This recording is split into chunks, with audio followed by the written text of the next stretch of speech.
அஸ்ஸலாமு இன்னைக்கு நம்ம ஒரு சூப்பரான ஹைதராபாதி தம் சிக்கன் கிரேவி தான் பார்க்க போகிறோம்.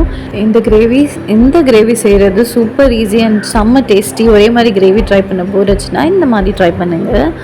நான் 1/2 கிலோ சிக்கன் எடுத்துட்டு இஞ்சி பூண்டு பேஸ்ட் சேர்த்துருக்கேன், 1/2 கப் தயிர் சேர்த்துருக்கேன், பச்சை மிளகாய் 2 கட் பண்ணி ஆட் பண்ணிக்கோங்க. இப்போது மஞ்சள் தூள், இது வந்து காஷ்மீரி லால் மிர்ச் நான் 2 ஸ்பூன் சேர்த்துக்கிறேன். இது காரமாகவும் இருக்கும், கலர் கொஞ்சம் என்ஹான்ஸ் பண்ணி கொடுக்கும், அதுக்காக நான் யூஸ் பண்ணுறேன். இப்போது தனியா பவுடர் சேர்த்துக்கோங்க, 1 ஸ்பூன் பெப்பர் பவுடர் சேர்த்துக்கோங்க. உங்களுக்கு காரம் வேணும்னா 2 கூட சேர்த்துக்கலாம். ஒரு 2 ஸ்பூன் ஜீரா பவுடர் சேர்த்துக்கோங்க. இப்போது கரம் மசாலா 1 ஸ்பூன் சேர்த்துக்கோங்க. இப்போ ஒரு சில்லி பவுடர் கொஞ்சம் நான் சேர்த்துக்கிறேன், ஏன்னா ஏற்கனவே பெப்பர்லாம் காரமாக தான் சேர்த்துக்கிறதுனால பட்டை ஏலக்காய் லவங்க ஆட் பண்ணிக்கோங்க. பாதாம் முந்திரி அரைச்சிருக்கேன்.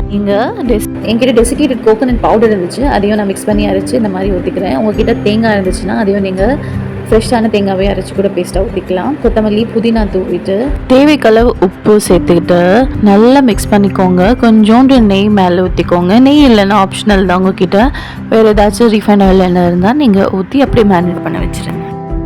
இது 2 to 3 hours அப்படியே ரெஸ்ட் பண்ண விட்டுருங்க மூடி போட்டுட்டு. நீங்கள் எவ்வளோ இது ஊற விட்டுறீங்களோ அவ்வளோ டேஸ்ட்டு உங்களுக்கு கிடைக்கும்.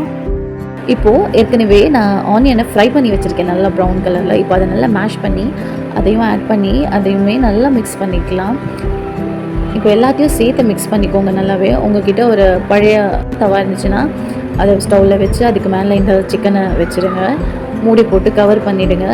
இந்த இதில் வந்து ஒரு ஹோல் இருக்குது, அதை நான் ஒரே ஒரு சின்ன லவங்கம் போட்டு மூடிடுறேன். ஸோ அதனால் ப்ரெஷர் போகாமல் இருக்கும், நம்மளுக்கு தம் நல்லா ஆகிடும் சிக்கன்.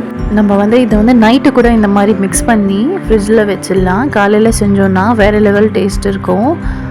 நல்லா அந்த மசாலாஸில் அந்த சிக்கனுக்குள்ளே போய் செம்ம டேஸ்ட் கிடைக்கும். இந்த மாதிரி டிஃப்ரெண்ட்டாக ட்ரை பண்ணணுமா, நம்ம சேனலை சப்ஸ்கிரைப் பண்ணிக்கோங்க, லைக் பண்ணுங்கள், ட்ரை பண்ணிவிட்டு கமெண்ட் கண்டிப்பாக பண்ணுங்கள். இது வந்து சப்பாத்தி கூட, ரைஸ் கூட, நான் கூட செம்ம சூப்பராக இருக்கும். பரோட்டா கூட செம்மையாக இருக்கும். இந்த ஃப்ளேவர்லாம் இறங்கி பாருங்கள் எவ்வளோ சூப்பராக எண்ணெய் பிரிஞ்சு வந்துருச்சு. இந்த ஸ்டேஜில் நம்ம இறக்கி வச்சுட்டு டேஸ்ட் பண்ணோம்னா வேறு லெவல் டேஸ்ட்டு. இது நீங்கள் வீட்டில் செஞ்சீங்கன்னா கேட்பாங்க, ஹோட்டலில் வாங்கினீங்களா இல்லை நிஜமாலே நீங்கள் தான் செஞ்சீங்களான்னு.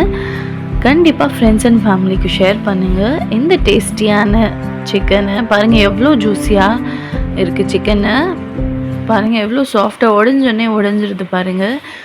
ரெஸ்டாரண்ட் போல் இந்த மாதிரி டிஷ்ஷு கண்டிப்பாக ட்ரை பண்ணுங்கள்.